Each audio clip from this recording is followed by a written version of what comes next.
Assalamualaikum warahmatullahi wabarakatuh. Waalaikumsalam warahmatullahi wabarakatuh. Baiklah, kedatangan saya ke sini sedikit mengganggu waktu Bapak. Saya di sini ingin mewawancarai Bapak dan Bapak saya jadikan sebagai narasumber saya. Di sini kedatangan saya ke sini untuk memenuhi tugas UAS saya, yaitu mata kuliah kebudayaan Minangkabau. Perkenalkan, nama saya Delpianora dengan NIM 1911020003 jurusan 4 SPIO. Di sini saya ingin mewawancarai Bapak tentang tradisi Maulid Nabi. Yang nanti yang ingin saya tanyakan yaitu awal munculnya Maulid Nabi, proses Maulid Nabi yang dilaksanakan di kampung kita ini, makna yang terkandung dalam tradisi Maulid Nabi yang ada di kampung kita ini. Selanjutnya saya berikan waktu kepada Bapak untuk memperkenalkan sedikit tentang Bapak. Terima kasih. Ya, nama saya Lisman Nasution. Kemudian pendidikan tamat SD tahun 1992. Kemudian di masyarakat kita ya boleh dikatakan sebagai tokoh masyarakat lah. Soalnya terkadang kita mengisi khutbah Jumat, kemudian kadang-kadang kita mengisi pengajian wirid kaum ibu, kadang-kadang juga mengisi pengajian wirid Karang Taruna, juga kadang-kadang kita mengisi pengajian wirid umum di kampung halaman kita ini. Di sini saya akan mewawancara Bapak. Pertanyaan saya, awal munculnya Maulid Nabi menurut pendapat Bapak bagaimana? Ya, kalau menurut pendapat kita, awal munculnya Maulid Nabi Rasulullah SAW yaitu mulai pemerintahan Abbasiyah di zaman Khalifah Harun ar-Rasyid, Khalifah yang kelima, yaitu beliau memerintah sejak tahun 780 sampai 786 sampai 803 Hijriah.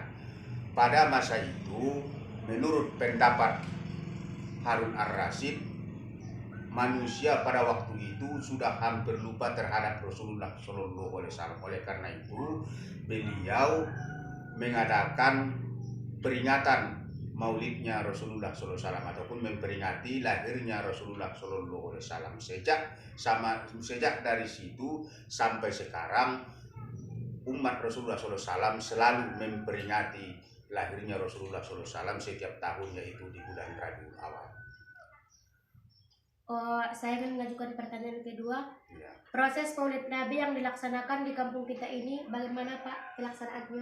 Ya, kalau di kampung kita ini yaitu di Jorong Bukit Melintang, pelaksanaan Maulid Nabi yaitu Maulid Rasulullah SAW menurut saya sangat sederhana sekali. Tapi walaupun sangat sederhana, tentu manfaatnya terhadap kehidupan masyarakat di Jorong Bukit Melintang ini sangatlah banyak. Misalnya, di dalam acara peringatan Maulid Nabi tersebut di kampung halaman kita ini, yaitu pelaksananya dilibatkan seluruh unsur. Misalnya sebagai pembawa acara, kemudian pembaca Al-Quran, kemudian ceramah singkat selalu diisi dari mahasiswa ataupun dari pelajar di Jorong Bukit Melintang ini.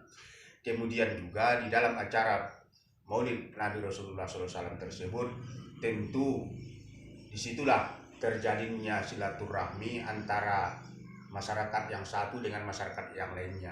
Kemudian di dalam acara pengajian Maulidnya Rasulullah tersebut tentu diadakan membawa juadah walau bagaimana ada kadarnya. Oleh karena itu di dalam acara tersebut tentu diadakanlah makan bersama. Itulah menurut pendapat kita di masyarakat tentang Rasulullah.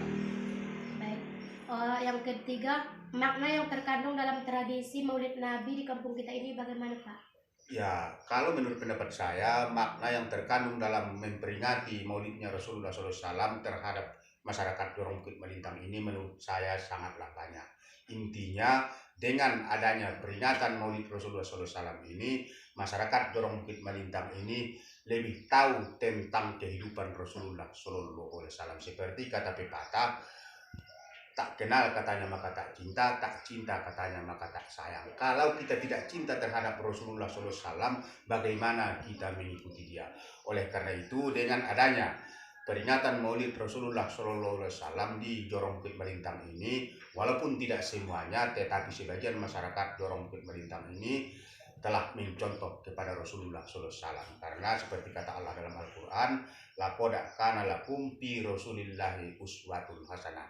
Kata Allah, sungguh telah ada pada diri Muhammad itu contoh yang baik yang patut kamu contoh, kata Allah. Intinya, dengan adanya peringatan Maulid Rasulullah SAW di kampung halaman kita ini, di Jorong Bukit Melintang ini, orang telah mencontoh terhadap Rasulullah SAW. Sebenarnya, sejak beliau lahir ke alam ini, sampai beliau meninggalkan alam ini, segala sesuatunya telah beliau contohkan.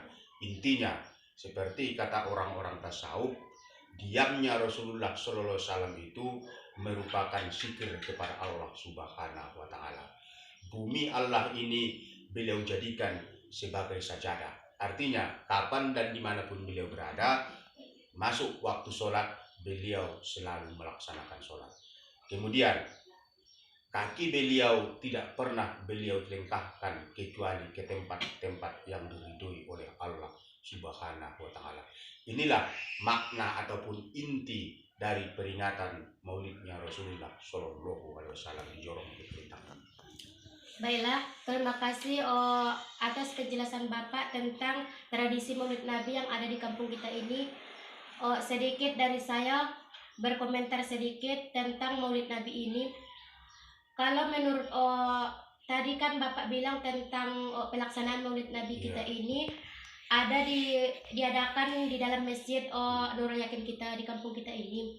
Jadi bagaimana menurut pendapat Bapak pelaksanaan Maulid Nabinya seperti ustadznya diundang dari luar atau bagaimana Pak? Oh iya, ya sebenarnya tentu zaman semakin maju, teknologi pun demikian juga. Apa yang orang laksanakan sekarang di Jakarta sana, dari sini pun bisa kita akses. Oleh karena itu, tentu ke depannya alangkah lebih baiknya seperti ustadznya kita undang dari luar. Karena bagaimanapun juga orang yang di sini dengan yang di luar, walaupun ayatnya sama, nabinya sama, yang dijelaskannya sama, tetapi orang akan lebih tertarik dari ustadznya didatangkan dari luar daripada kita-kita yang di sini. Sebenarnya ke depannya lebih baik, tentu kalau lebih hebat ustadznya, tentu lebih hebat juga lagi pelaksanaannya. Tentu orang pun akan semakin tertarik untuk mengikutinya. Ya menurut saya itulah lebih bagus. Terima kasih banyak atas penjelasan Bapak tentang tradisi Maulid Nabi ini. Dengan berakhirnya penjelasan Bapak tersebut, maka wawancara ini saya akhiri. Terima kasih banyak. Assalamualaikum warahmatullahi wabarakatuh. Waalaikumsalam warahmatullahi wabarakatuh.